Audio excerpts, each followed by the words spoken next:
जय माता दी।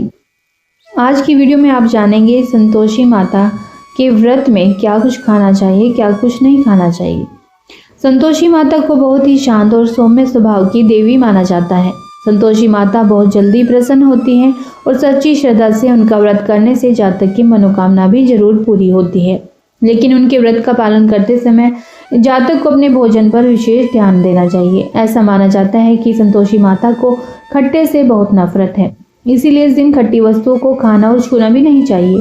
अगर हो सके तो घर के किसी भी सदस्य को इस दिन खट्टे का सेवन नहीं करना चाहिए। यदि आप शारीरिक रूप से स्वस्थ और सक्षम हैं तो संतोषी माता का शुक्रवार का व्रत फलाहार पर ही करें। लेकिन आप अस्वस्थ हैं या किसी और कारण से पूरे दिन भूखे नहीं रह सकते तो संतोषी माता के व्रत में शाम को पूजा अर्चना के बाद भोजन केवल एक बार ही किया जा सकता है। तो आइए जानते हैं कि दिन में कौन कौन से फल आप खा सकते हैं और शाम के भोजन में क्या क्या पकवान बनाएं।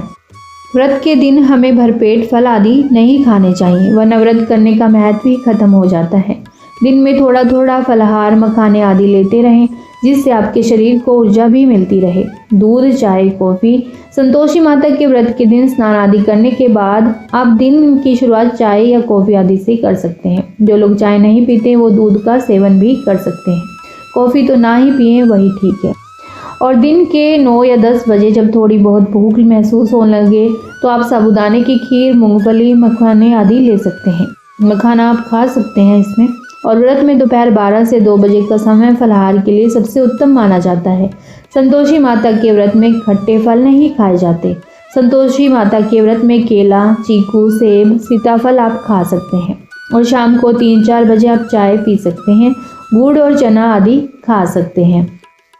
यह आपका एक बार का खाना हो जाता है, क्योंकि चना भी अन्न में आता है। इसके बाद आपने भोजन नहीं करना। यदि आप चना नहीं खाते, यानी कि अभी तक आपने फलाहार लिया है, तो शाम को संतोषी माता की पूजा अर्चना करने के बाद अगर आप करना चाहें तो एक बार भोजन कर सकते हैं। इस भोजन में आप अन्न को शामिल कर सकते हैं। व्रत में सामान्यतः शुद्ध, सात्विक, मीठा और नमक रहित भोजन करना चाहिए।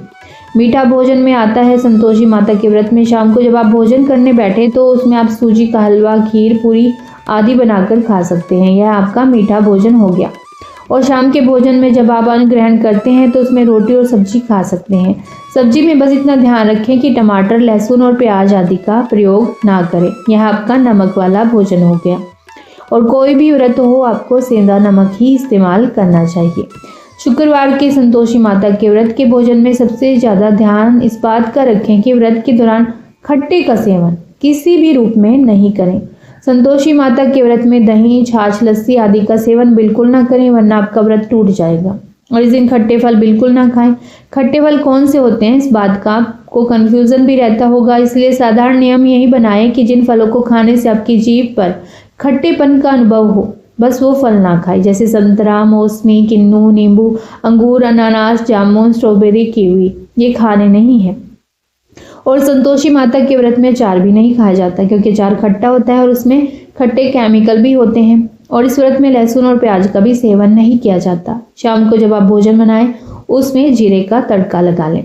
संतोषी माता के व्रत में जातक को सबसे बड़ा कन्फ्यूज़न यह भी रहता है कि कौन से फल खट्टे हैं और कौन से मीठे, क्योंकि लगभग सारे फल कच्चे होते हैं और उनमें खट्टापन होता ही है, लेकिन जब वे पक जाते हैं तो मीठे हो जाते हैं। इसीलिए साधारण सा नियम यही रखें कि कच्चे फल बिल्कुल नहीं खाने हैं, पूरे पके हुए फल खाएं।